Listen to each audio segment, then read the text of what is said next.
So I tried to do a video. I did a video about Christmas music, but then I decided not to post it because there's a lot of reasons not to post a video, right? One is because you have a double chin, but that wasn't the reason. One is that one would be that you said something incorrect, or you said something too emotionally or too personal, or something like that. But I'm somewhat of an expert on Christmas music, if you can be an expert in something that you haven't studied formally.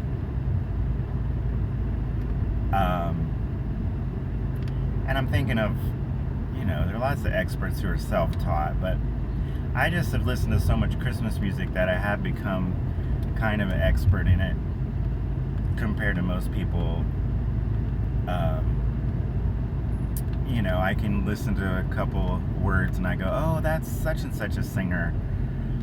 Oh, that's another version. Oh, I can think of 3 versions of that song. Oh, I can think of, that version's slower than this version. I liked Christmas music my whole life because it's different decades represented, different styles represented, and different versions of the same song.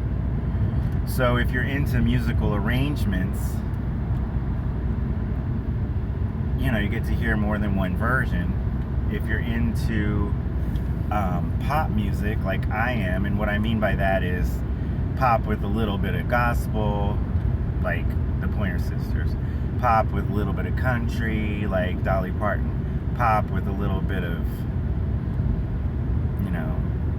jazz,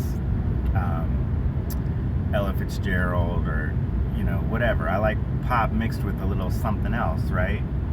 So all Christmas music is kind of like that. When do you get the chance to hear chimes, or music box, or bells, or sleigh bells, or jingle bells, or instrumentals, or orchestral accompaniments, or choirs?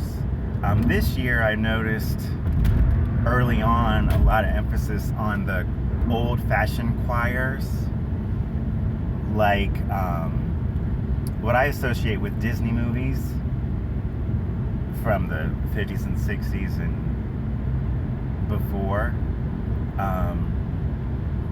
A lot of choirs in the background. But I just heard an instrumental, "O Come All Ye Faithful." This is the 3rd time I've heard a carol, and I've been listening to Christmas radio for what seems like a month. It's the day after Thanksgiving, and pumpkin spice season came early. Peppermint winter season came early. Holiday season came early at the big retailers. Most notably, McDonald's and Dunkin' Donuts started with their drinks quite early, both Thanksgiving and Christmas. So 105 here in South Florida has been playing Christmas music for, it seems like, a month. So in all of that time, and other stations have joined in with more Christmas music, and I've been listening to it a lot. In all that time, I've only heard a Christmas carol on the radio 3 times. I've heard Joy to the World instrumental twice, 2 different versions, and just now, "O Come All Ye Faithful" instrumental. So we've got Christ Mass, which has become Christmas, and this year, even though it was started earlier, there's just hardly any emphasis on the birth of Christ at all in the secular radio station I've been listening to, which, that's not weird, but it's a change. And for some reason, the Christian radio stations didn't jump on board with Christmas music too early. But on the secular radio station, I just heard O Come All Ye Faithful with no words, and like I said, Joy to the World earlier, and that's it. So there's been no mention of the birth of Christ. Interestingly enough, the secular station is playing a extremely Christian version of Carol of the Bells. There's a lot of different versions of Carol of the Bells. I like the Lindsey Sterling violin with orchestra version. I think it's an electric violin. I like the choral versions. I like the instrumental versions. I like the ones done by, it's like an orchestra with a beat behind it. It's either Mannheim Steamroller or Trans-Siberian Orchestra. I like those. I like Carol of the Bells in general. It's very repetitive, but it's fun to sing and it's fun to listen to, and there's lots of different versions of it. But the version that 105 is playing says Jesus is King. So as far as I know, they haven't played one song talking about Jesus being born at Christmas time. But then they throw in that Jesus is King. And I'm like, what? So if you have the hypothesis that Christmas has been hijacked, Christmas has been hijacked and secularized, which is what the Puritans believed. They didn't celebrate Christmas in Massachusetts for a while because Christmas was secularized, and so they didn't do it.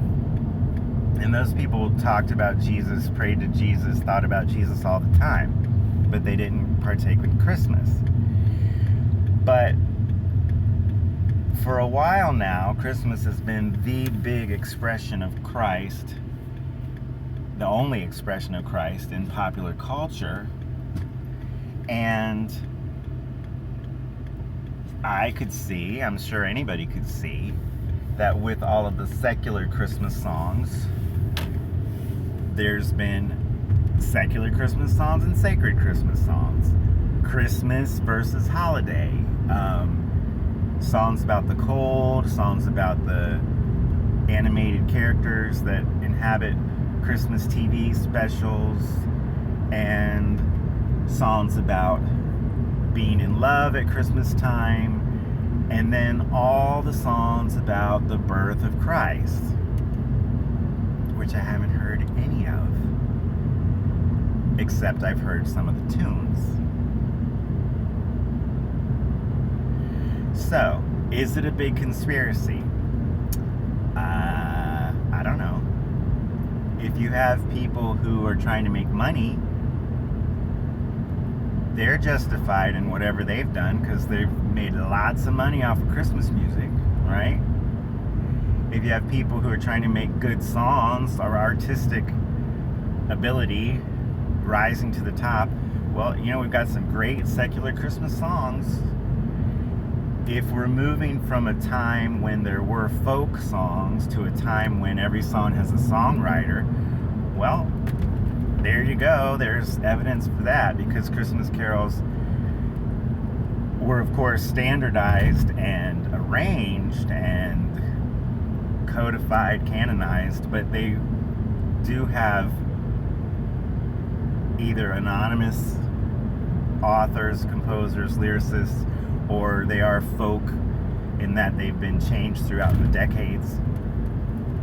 I consider the Christmas carols canon just a wonderful body of Western music history. So the first one would be O Come Emmanuel, which is Gregorian chant, which is the oldest within the canon I know of. It's not really a canon if I'm the only one that has it. But then the next oldest one would be Green Sleeves, which somebody thinks Henry VIII composed. Somebody in his court composed it, probably. What child is this? And then we've got Joy to the World by Handel, and then we've got Silent Night, and that seemed to be the last carol. And then there's other ones in between: Hark the Herald Angels Sing, Bring the Torch to Net Isabella, Angels We Have Heard on High, Angels from the Realms of Glory. A secular carol or two, Deck the Halls, God Rest You Merry Gentlemen, We Wish You Merry Christmas, perhaps you could call that a carol too. And then we've got the new carol, Mary Did You Know? And that's, that's written specifically by one person. So, is that a carol? But boy, it fits right in that canon and caps it off with a nice bit of icing on the cake. So anyway, that entire canon has been missing lyrically on the radio I've been listening to.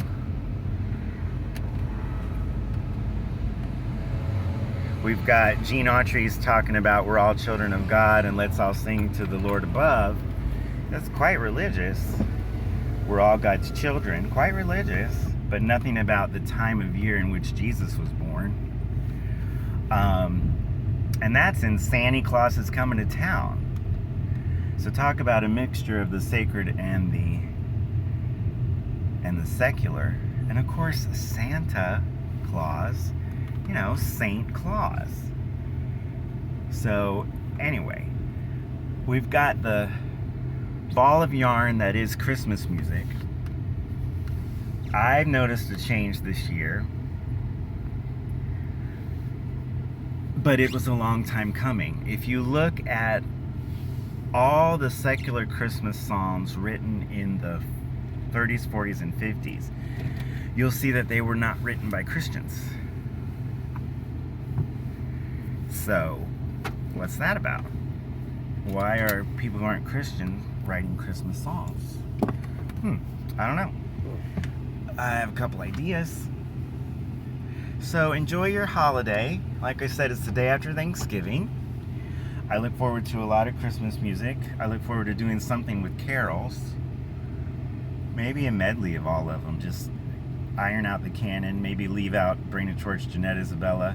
Add one or two that I forgot just now. And make a chronological medley starting with O Come, O Come Emmanuel and ending with Mary Did You Know? Anyway, so there you go.